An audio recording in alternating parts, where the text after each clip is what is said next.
I have with me Mark Scouten, who is the Director of Emergency Management for the state of Iowa. Well, workforce, it's now called Homeland Security Emergency Management. And so Mark knows kind of the technical details of some of the programs. I did declare Lynn County a disaster area yesterday. I made the verbal commitment today for individual assistance. So that, of course, the disaster designation opens up assistance, public assistance to the cities and to the county and to other public entities. But then the individual assistance, and we'll have to do damage surveys to see if we meet the requirements there. But and we've already been to Fairfax, and I've also gotten reports on the damage at Palo, and we did get to see some of the damage here as we were coming from Fairfax to Mercy Hospital. And we're going to be going on to visit Anamosa and also Jackson County on this tour. I think it's important for me as the governor to have firsthand knowledge of the damage so that I can be a strong advocate for getting as much assistance to the people that are affected as possible. I want to thank the mayor for joining us. I want to thank Mercy Hospital for hosting us, and I want to congratulate you. We got a chance to see the damage that you had and how in less than 24 hours you were able to clean it up, sanitize it, and be back in operation. And I think that's a real tribute to your staff and to the volunteers and everybody that helped. So congratulations on that. And we know how important an emergency room is to a hospital and to a community. I also want to thank, see Senator Hogue is here, and I want to thank legislators and representatives of the congressmen and senators that are here too. I think Congressman Braley and Senator Grassley have representatives.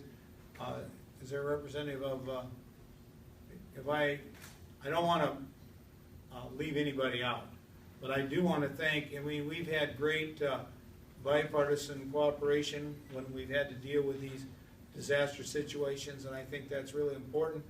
And we all need to pull together.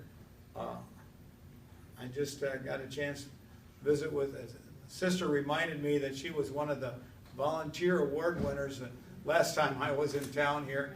And that's one of the things I really enjoy is the opportunity to honor people that give of their time and talent and help others.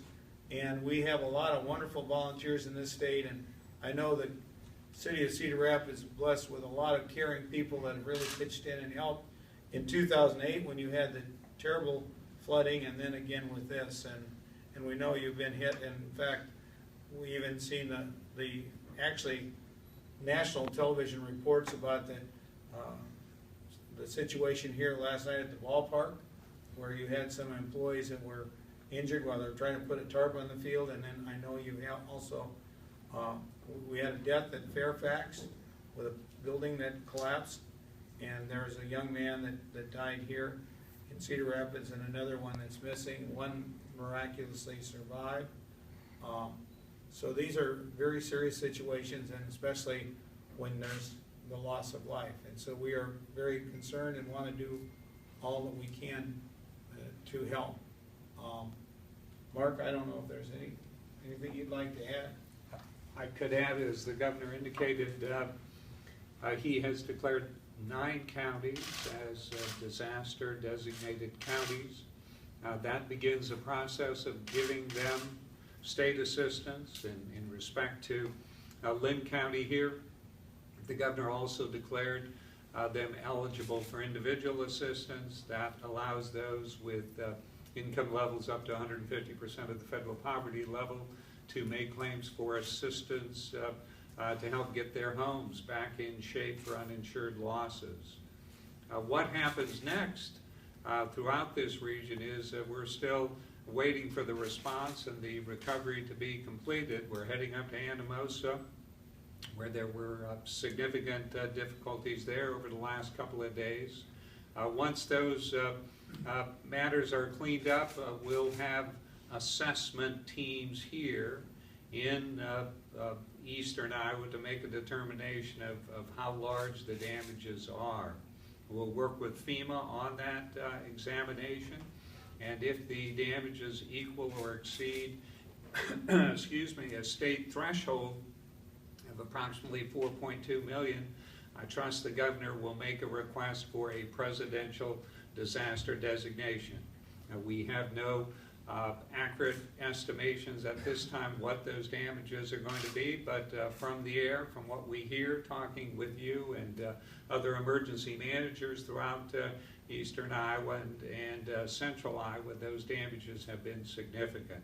So once that joint damage assessment with FEMA is completed, if the threshold is met, the governor then will make the declaration application to the President of the United States, and if the President declares this a federal disaster area, that opens up a lot of federal dollars for public assistance, for streets, roads, and others who have suffered loss in a disaster like this. So it's a bit of a process. It could take a number of weeks before the damage assessment is done and before the governor can make that presidential declaration request, but rest assured we'll be working closely with the local officials here throughout eastern Iowa.